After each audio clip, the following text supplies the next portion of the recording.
Nkembo Nkembo na Tanzambia Mazulu et Yenge au peuple du Très-Haut, ce peuple qui habite les pays du Sud, ce peuple à qui il a été dit qu'en ce jour-là, les vrais Congos, les Bantous, ils apporteront des offrandes à l'Éternel.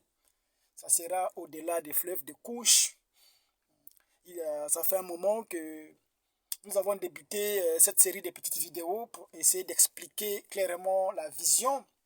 Pourquoi? Parce que lorsque nous parlons de l'âge des sceaux, les gens ne comprennent pas. Ils se posent la question, alors pourquoi nous mettons tant d'action sur l'ouverture des sceaux? Les gens ne comprennent pas pourquoi Jean dans l'Apocalypse s'est senti très triste. Voyez-vous? Parce qu'il n'y avait personne qui était capable de saisir le livre de la main de celui qui était assis sur le trône et de briser les sceaux.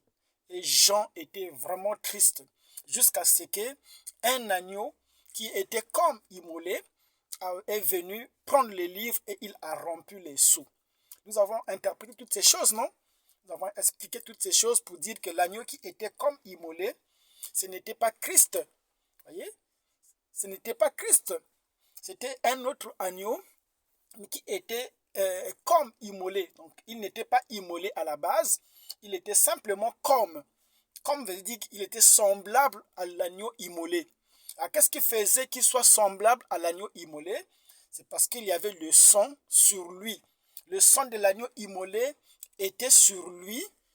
Quand nous parlons du sang, vous êtes assez spirituel pour comprendre que nous parlons de la vie. Voyez-vous, il devrait refléter la vie de l'agneau immolé. Voyez-vous, parce que l'agneau immolé, Jésus disait que les œuvres que j'ai faites, vous les ferez aussi. Donc, on devrait voir un agneau, voyez-vous, revenir en ce temps de la fin pour manifester la même vie. Les œuvres qu'il avait faites, qu'est-ce qu'il faisait comme œuvre? Il pouvait se tourner le dos et dire à Nathanaël, voici un Israélite en qui il n'y a pas de fraude. Pourquoi il n'y avait pas de fraude en Nathanaël? Parce que Nathanaël était de père et de mère. Voyez-vous, nous sommes en train de vivre une époque où on insiste sur l'origine. Voyez-vous, vous devrez être de père et de mère. Comme aime le dire mon ami Gustave, que j'apprécie beaucoup. Il dit qu'un vrai doit être de père et de mère. Voyez, c'est ce mystère-là de père et de mère. Jésus, à son époque, il avait vu en Nathanaël quelqu'un qui était de père et de mère. Ce n'était pas un Israélite falsifié. Pourquoi? Parce que Jésus est venu à un moment où Israël, les vrais Israélites, ils étaient sous l'emprise de l'évasion édomite. L'autorité qui était installée en Israël, c'était Édom. Voyez? Ils avaient pris l'emprise sur tout ce qui était sacerdotal, voyez? À tel point que les grands sacrificateurs, c'était eux. Voyez? Cette élite-là montante, dirigeante, ce n'étaient pas les vrais Israélites. Voilà pourquoi Jésus, lorsqu'il se tenait devant eux, il a dit que vous avez pour père le diable. Jésus savait que les vrais Israélites, issus d'Abraham, ne pouvaient pas avoir pour père le diable. Voyez? Lorsque Jésus les regarda, il dit que vous avez pour père le diable. Pourtant, ils étaient religieux. Voyez? Ils respectaient la loi de Moïse. Mais comme ils n'étaient pas de père et de mère, voyez, Jésus, en regardant, comprit qu'ils étaient des étrangers. Ce n'étaient pas des Israélites. Voilà pourquoi lorsqu'il se trouva en présence d'un vrai Israélite, il dit, voici enfin un Israélite en qui il n'y a pas de fraude.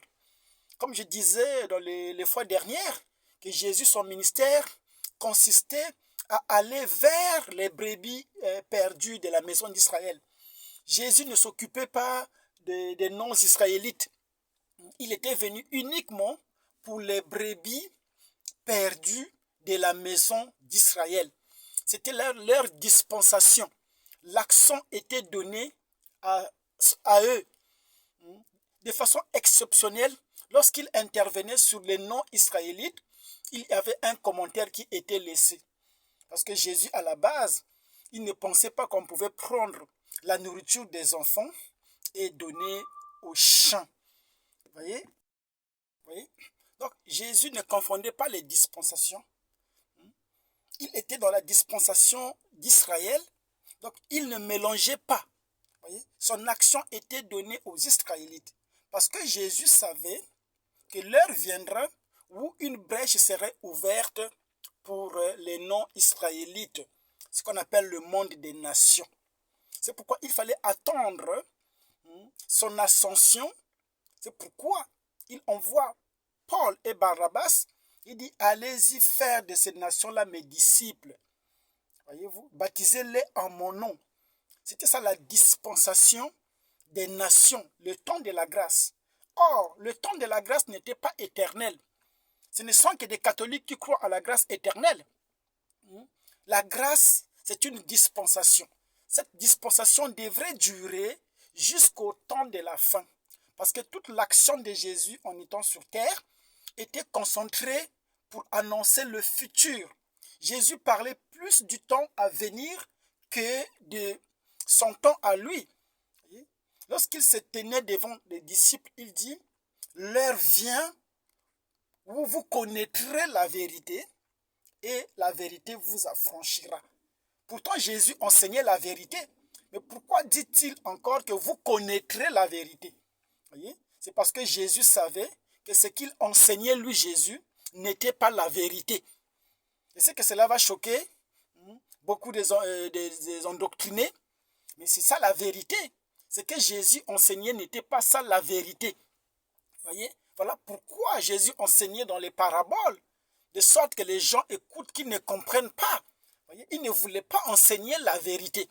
Parce que la vérité, lorsqu'elle est enseignée, les choses sont claires. Voyez? On enseigne clairement les choses.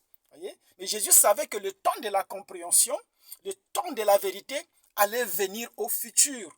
Voilà pourquoi il dit que vous connaîtrez la vérité et c'est en ce moment-là que vous serez affranchis. Mais on devait être affranchis de quoi? C'est ça la question. Donc l'âge de la vérité était un âge futur. Jésus savait que lorsque le temps des nations sera accompli, il reviendra de nouveau vers son peuple, voyez-vous, pour briser les mystères. C'est ce qu'on appelle la fête des trompettes. Parce que vous savez, on parlait de l'âge de la Odyssée, que la voix du septième ange, lorsqu'il sonnera de la trompette, sonner la trompette, nous savons ce que c'est. Lorsqu'on parle de la fête des trompettes, c'est ça la plénitude de la parole qui revient dans sa force.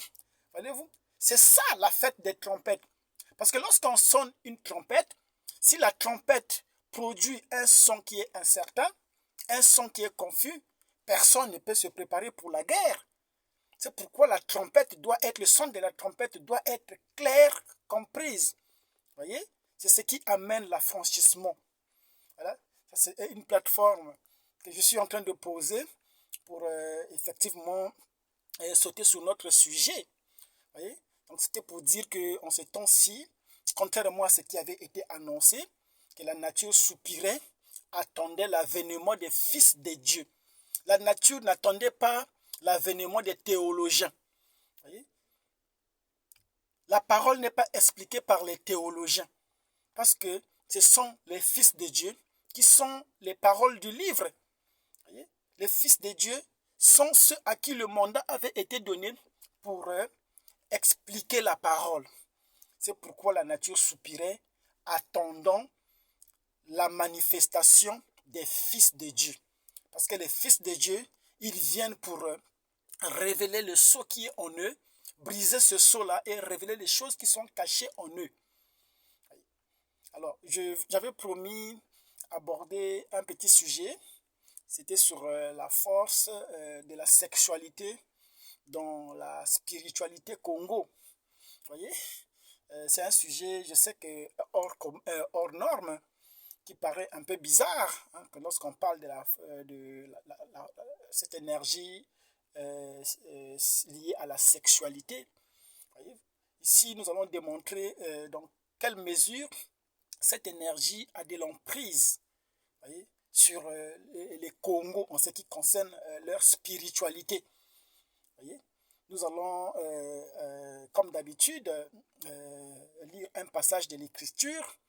Parce que les gens ils m'ont condamné peut-être à juste titre, que j'exposais, je parlais sans base, que je ne voulais pas me référer aux Écritures. Ça paraissait un peu nouveau. Vous savez que nous ne disons pas les choses uniquement pour être désagréables. Je pense que nous voulons aider le maximum de personnes à comprendre le mystère. Ce jour-là, Dieu lui-même aussi, il était obligé d'aider le peuple de Ninive parce qu'il ne voulait pas détruire ce peuple-là. Voyez? C'est pourquoi il prit Jonas, il le mit dans le ventre du poisson, afin que ceux qui croient au Dieu Mamiwata, le Dieu poisson, en écoutant Jonas, qu'ils comprennent que c'est leur Dieu qui avait envoyé le prophète. Parce que Michée dit que chaque peuple est soumis sous l'autorité, soumis à une divinité. Chaque peuple est conduit par une divinité. Donc il n'y avait pas d'exception pour le peuple de Ninive. Ninive, la Bible précise qu'ils adoraient une divinité qui était le Dieu poisson. Et Dieu, connaissant cela, il a tendu la main à ce peuple. Il a envoyé son prophète par le biais d'un poisson, afin que ceux qui croient au Dieu poisson puissent l'écouter. Donc nous aussi, nous faisons de notre mieux pour aider les peuples. Voyez? C'est pourquoi nous ne faisons pas uniquement les choses pour achoper, mais je sais que le message lui-même achoppe. Le message aujourd'hui, c'est une pierre d'achoppement. Parce que la pierre, lorsqu'elle descend, elle devient une pierre d'achoppement pour ceux qui sont appelés à se perdre. Parce qu'à eux, il ne leur a pas été donné de comprendre les mystères. Voyez-vous? Donc je dis ceci pour essayer un peu de montrer aux gens que nous lisons les Écritures pour que ceux qui ont foi aux Écritures puissent enfin comprendre que nous ne divaguons pas. Voyez? En ce qui me concerne, vous connaissez ma position là-dessus. La Bible elle-même, déjà, elle est déjà traduite de différentes manières. Lorsque vous voyez les différentes versions de la Bible, toutes ces versions ne parlent pas de même chose, n'est pas constituée des mêmes livres, déjà je voulais dire.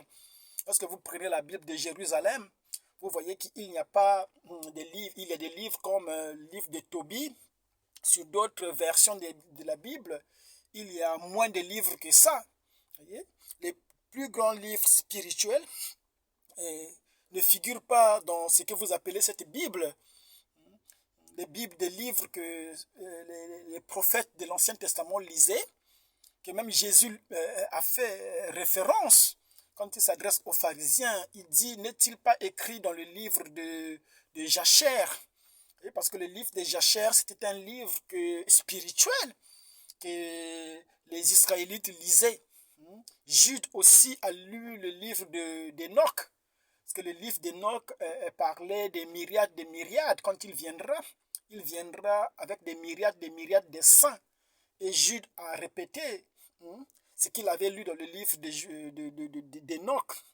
C'est pour montrer qu'il y a bien d'autres livres qui existent, voyez, et qui ne figurent pas dans ce que vous appelez ces livres. Voyez. Ces livres-là, moi je les prends en compte. Lorsque j'étudie la parole, j'intègre dans mon étude tous ces livres-là. Parce que dans ces livres-là, il y a eu des grandes vérités qui ont été dites et qui doivent faire partie de la parole écrite qu'on appelle la Bible. Vous voyez? J'aime beaucoup l'évangile de Thomas. Dans l'évangile de Thomas, il y a des grands principes de la foi qui sont expliqués là. Vous voyez? Et ça m'intéresse beaucoup de lire ce livre. Vous voyez des grands principes sur lesquels sont basés, vous voyez, les principes Congo qui parlent de la spiritualité.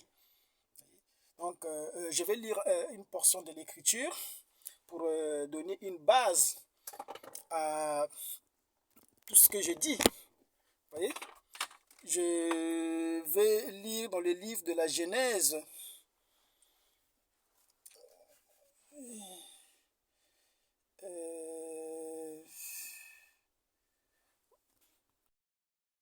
Donc nous lirons dans le livre, lirons le livre de la Genèse au chapitre 3. Je lis. Le serpent était le plus rusé de tous les animaux des champs que le Seigneur Dieu avait fait. Il dit à la femme, alors Dieu vous a vraiment dit, vous ne mangerez d'aucun arbre du jardin. La femme répondit au serpent, nous mangeons les fruits des arbres du jardin, mais pour ce fruit de l'arbre qui est au milieu du jardin, Dieu a dit, vous n'en mangerez pas, vous n'y toucherez pas, sinon vous mourrez. Le serpent dit à la femme, pas du tout, vous ne mourrez pas. Mais Dieu sait que le jour où vous en mangerez, vos yeux s'ouvriront et vous serez comme les dieux connaissant le bien et le mal. La femme s'aperçut que le fruit de l'arbre devrait être savoureux, qu'il était agréable à regarder et qu'il était désirable. Cet arbre, puisqu'il donnait l'intelligence, elle prit de son fruit et en mangea. Elle en donna aussi à son mari et il en mangea. Alors leurs yeux à tous les deux s'ouvrirent et ils se rendirent compte qu'ils étaient nus. Ils attachèrent les unes aux autres des feuilles de figuier et ils s'en firent des pagnes. Alors, nous voyons ici que Ève était qui est très curieuse, voyez. Elle était très curieuse. Nous avons longtemps expliqué le mystère de la sémence du serpent. Parce que, comme je vous ai dit, que l'heure était venue où il fallait rétablir les choses. Oui. On avait dit que Adam et Ève n'avaient pas mangé un quelconque fruit qui ressemblerait à une pomme. Voyez? D'ailleurs, tous les fruits qui existaient depuis le jardin d'Éden existent jusqu'à aujourd'hui. Il n'y a aucun fruit qui ouvre l'intelligence. Voyez? Mais nous savons que ce côté de la Bible était codé. Voyez? L'arbre de la connaissance, l'arbre qui était au milieu du jardin. Voyez-vous, l'arbre était au milieu du jardin. Nous avons dit que les jardins, c'était des humains, voyez? C'est ça le jardin de Dieu, non? Voyez? L'arbre qui était au milieu, c'est ça l'arbre qui donnait l'intelligence. Voyez, lorsque Satan est venu pour sonder Ève, il dit, pourquoi Dieu vous a défendu de manger les arbres du jardin? Ève a répondu en disant, non, Dieu ne nous a pas défendu de manger les autres arbres. Il y a un arbre, celui qui est au milieu, à qui il a dit, le jour que vous en mangerez, vous en mourrez. Voyez-vous? Et le serpent a dit, non, Dieu sait que le jour que vous mangez, vous connaîtrez le bien et le mal. Voyez? Donc, là, je vais me baser sur ça. Rappelez-vous que nous parlons de l'énergie sexuelle dans la spiritualité Congo. Il dit le jour que vous toucherez à cet arbre, vous connaîtrez le bien et le mal. Donc cet arbre-là était lié à l'intelligence. Voyez-vous? Remarquez que l'intelligence est une faculté de l'esprit. Voyez? C'est pourquoi il ne fallait pas toucher à cet arbre. Parce que lorsque vous explorez ce côté-là, voyez, c'est là que vous comprendrez, vous commencez à comprendre le bien et le mal. Voyez-vous? Parce qu'une personne qui n'est pas intelligente ne peut pas comprendre le bien et le mal. C'est une personne qui est dans l'amnésie, qui est dans l'innocence. Voyez? Or, le mystère de l'innocence est lié à l'âme et non à l'esprit. Parce que l'esprit, voyez-vous, ce qui régit l'esprit, c'est cette faculté, cette clairvoyance, cette faculté qu'on appelle l'intelligence, qui vous amène à distinguer le bien et le mal. Voyez? Satan a dit à la femme, il dit non, Dieu sait que le jour que vous mangerez l'arbre, vous serez comme lui. C'est-à-dire que Adam et Ève n'étaient pas comme Dieu, parce que Dieu connaissait le bien et le mal. Voyez? Mais pas Satan. Mais qu'était-ce le bien et le mal? Dernièrement, lorsque j'ai dit que Satan c'était un attribut de Dieu, alors les gens ont réagi négativement pour dire que non, vous déformez les choses. Mais Dieu connaissait le bien et le mal. Or, on ne peut pas parler du bien et du mal sans faire référence à Satan. Voyez-vous? Alors, d'où venait ce mal-là qui existait avant que Adam et Ève puissent manger l'arbre? Parce que Adam et Ève, en mangeant, ils ont seulement découvert. Satan savait déjà que le bien et le mal existaient. Dieu savait lui aussi à son tour que le bien et le mal existaient. Ce qui était ignorant, c'était Adam et Ève, qui ne comprenaient pas cette notion du bien et du mal, qui ne savaient pas distinguer le bien et le mal, parce que ces mystères étaient liés, voyez-vous, à l'arbre. Voyez? C'est pourquoi lorsque Ève a ouvert son esprit, Ève a compris qu'effectivement, cet arbre donnait lieu à la connaissance, à l'intelligence, que cet arbre ouvrait l'intelligence. Voyez-vous? Si Ève n'a pas réalisé que cet arbre ouvrait l'intelligence, elle n'aurait pas mangé, parce que Ève connaissait l'interdiction qui était devant elle. Mais simplement, en fonction de ce que le serpent lui a dit, Ève a réalisé effectivement que cet arbre ouvrait l'intelligence. C'est quoi cette faculté de l'intelligence? L'intelligence se manifeste dans le raisonnement. Voyez-vous? Vous remettez en cause. C'est ça le principe de l'intelligence. Vous raisonnez, vous vous posez la question. Alors, Ève s'est montré curieux. Rappelez-vous que lorsque Ève a mangé cet arbre, voyez-vous, si c'était effectivement ce que les gens, la théologie de la franc-maçonnerie a enseigné, que c'était l'acte sexuel d'un serpent géant qui existait à l'époque, qui aurait entré dans l'intercourse avec Ève. Si c'était réellement ça, Ève aurait eu les yeux ouverts avant Adam. Voyez-vous? Parce que Ève était la première à manger cet arbre. Aussitôt, avant même d'aller chez Adam, Ève allait réaliser qu'elle était nue. Voyez-vous? Mais cela ne s'est pas fait de cette façon. Voyez? Ève a mangé, a vu que l'arbre était bon à manger. Elle a mangé l'arbre et elle est partie vers son mari, manger l'arbre avec son mari. Et les deux ont mangé l'arbre. C'est en ce moment que leurs yeux furent ouverts. Lorsque leurs yeux furent ouverts, ils ont réalisé qu'ils étaient nus en ce moment-là. Voyez-vous qu'il y a une relation entre l'ouverture des yeux, qui est l'intelligence, et la nudité. Voyez? Parce que lorsqu'on parle de la nudité, il y a un mystère dans la nudité. Voyez-vous? Lorsque Dieu s'adresse à la Odyssée, à l'église de la Odyssée, il dit, je connais tes œuvres, blablabla, et voici que tu es misérable et nu. Voyez-vous? Donc la Odyssée aussi était nue, tout comme Adam était nu. Maintenant, quelle est la différence entre cette nudité de la Odyssée et la nudité primitive d'Adam? Voyez? Parce que la Odyssée, il a été clairement dit que tu es misérable, aveugle, misérable et nu. Et tu ne le sais pas. Donc la Odyssée ne savait pas qu'il était nu. Voyez-vous? Adam aussi était nu, mais ne le savait pas. Donc, et tu ne le sais pas, s'appliquait à la Odyssée et ça s'applique aussi à Adam. Voyez-vous? Les deux sont nus, sont dans cette dispensation-là de la nudité. La différence, c'était autour du voile. La nudité de la Odyssée était voilée par ce qu'on appelle la religion. Voyez? Par contre, le voile qui couvrait Adam, c'était l'innocence. Je pense qu'on va en parler dans cette étude. Nous allons aborder cet aspect de la nudité. Pourquoi la Bible a appelé cela la nudité? Voyez?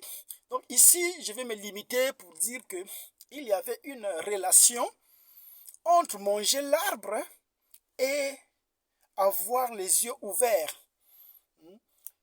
L'intelligence en rapport avec le bien et le mal. Voyez-vous? Lorsqu'on parle de l'intelligence, c'est en rapport avec le bien et le mal. Ici, on va aussi encore retenir que Dieu connaissait le bien et le mal. C'est ce que le serpent est venu révéler à Ève, que vous serez comme lui. Oui. Ressembler à la divinité.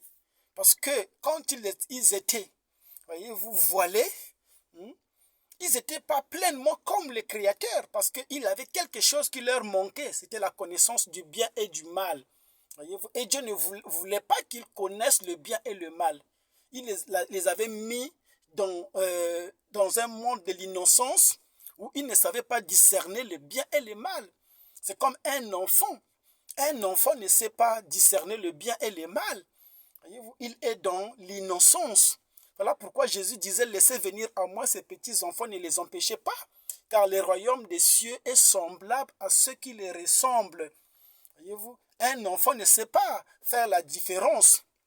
Comme vous ne savez pas faire la différence, que ça c'est le bien et le mal, vous voyez que dans nos coutumes ou dans notre monde en nous en Afrique, vous pouvez voir un enfant en train de jouer avec un serpent.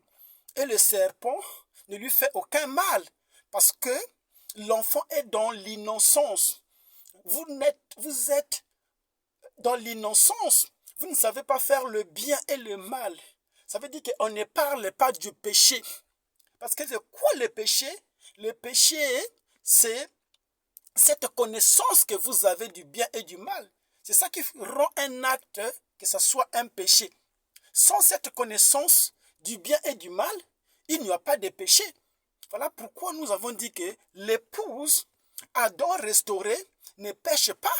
Pourquoi? Parce que Adam répare dans cet état de l'innocence. Voyez-vous? Adam quitte le règne de l'intelligence pour rentrer dans l'âme, dans la théophanie. Dans la théophanie, il n'y a pas l'intelligence. Voyez-vous? La seule faculté qui est là, c'est l'innocence. Il n'y a pas de bien, il n'y a pas de mal. Ça veut dire que il n'y a que la vie. Voyez? Parce que l'arbre qui était au milieu, qui était le bien et le mal, ce n'était pas ça l'arbre de la vie. Cet arbre était en opposition avec l'arbre de la vie. Voyez? La religion nous a enseigné que le bien c'était Dieu, que le mal était Satan. Or, la religion n'a pas compris une chose, que l'arbre qui était interdit à Adam de toucher, c'était pas l'arbre du mal. Pour les religieux, cet arbre était l'arbre du mal. Or, la Bible dit que c'était l'arbre du bien et du mal, de la connaissance du bien et du mal. C'est-à-dire que dans le jardin d'Éden, il y avait deux arbres. Il y avait l'arbre de vie. L'arbre de vie n'était pas défini. Vous voyez? Et il y avait un autre arbre qui était au milieu. Cet arbre-là avait deux branches. Il y avait une branche qui était le bien, une autre branche qui était le mal. Or, la religion nous a enseigné que le bien qui se trouvait dans cet arbre-là, c'était ça Dieu, et le mal, c'était Satan. Alors que le bien et le mal, c'était ça ce qu'on appelait Satan. Voyez-vous? C'était pas Dieu. Donc Dieu n'est pas le bien. Dieu n'est même pas le mal aussi. Dieu, c'est la vie. Et la vie, on n'a pas défini la vie. Voilà pourquoi on a vu dans la Bible un Jésus qui s'est baladé. Il voit les gens en train de vendre des pigeons dans le temple. Il prend un fouet et il se met à les fouetter. Les gens se sont demandé, mais comment un prophète, un saint homme de Dieu va renverser les tables, va commencer à fouetter, faire partir les pigeons, faire voler les pigeons qui étaient dans le temple. C'était horrible de voir cela. Des pauvres aveugles qui vendaient leurs pigeons pour avoir un peu de l'argent. Jésus a remis toutes ces tables-là. Voyez, c'était un mauvais acte qu'il avait posé. Voyez-vous? Mais lui-même se redresse, il dit, qui de vous me condamnera du péché? Voyez-vous? Il dit, qui parmi vous peut me condamner du péché? Jésus n'a pas péché. Pourtant, lorsque vous observez sa vie, voyez-vous, sa vie n'était pas exemplaire. Parce que si sa vie était exemplaire par rapport à la connaissance du bien et du mal que nous avons, les pharisiens se seront alignés derrière Jésus pour reconnaître que Jésus était un saint. Au contraire, pour les pharisiens, Jésus était un homme impie. Parce que Jésus pouvait faire des choses que même les pharisiens auraient du mal à faire, que les pharisiens ne pouvaient pas faire par rapport à leur code de sainteté. Voyez-vous? Jésus pouvait laisser qu'une prostituée puisse caresser ses pieds, laver ses pieds avec ses larmes en utilisant ses cheveux pour les nettoyer. Et tout le monde était surpris dans la fête de Simon, lorsque Simon a invité Jésus. Il a négligé Jésus qui est rentré avec les pieds sales. Et cette prostituée-là, qui est venue commencer à pleurer, verser les larmes sur les pieds de Jésus, caresser les pieds de Jésus, pour les pharisiens, c'était un sacrilège. Voyez-vous? C'était quelque chose de horrible pour eux. Pourtant, c'était la parole faite chair, Jésus. Voyez? Qui pouvait le convaincre de péché? C'est parce qu'en lui, il n'y avait pas la conscience du bien et du mal. Voyez-vous? Il est 30 minutes passées. Je vais m'arrêter comme d'habitude pour rendre cette vidéo courte. Je pense que j'ai posé quelques bases. N'oubliez pas que nous parlons de la puissance ou de l'énergie sexuelle dans la spiritualité Congo. Pourquoi la sexualité joue un rôle dans la spiritualité Congo? Voyez-vous, quel est le rôle de la spiritualité Congo, la sexualité dans la spiritualité Congo? Voyez-vous, pourquoi l'énergie se scinde en deux pôles? Voyez-vous, c'est de ça que nous allons essayer d'aborder dans les jours qui suivent. Là, je vais parler comme d'habitude, vous connaissez mon style. Je ramasse ça et là pour essayer un peu de vous donner les éléments afin que ceux qui sont spirituels puissent constituer leur puzzle déjà. Vous voyez? Les spirituels, ils comprennent déjà. C'est pourquoi nous déversons les matériaux afin que chacun de nous puisse bâtir sa maison. Chacun de nous puisse réunir les éléments. Parce que vous savez que c'est un grand océan. Il faut simplement se canaliser. C'est un grand diamant, vous voyez. Vous tournez le diamant. Et le diamant, lorsque vous tournez le diamant, à chaque fois, vous avez une facette de diamant. Vous voyez. Alors, nous aimons très bien les mystères. Nous allons poursuivre la prochaine fois. Merci d'avoir suivi cette vidéo. C'était Brogui.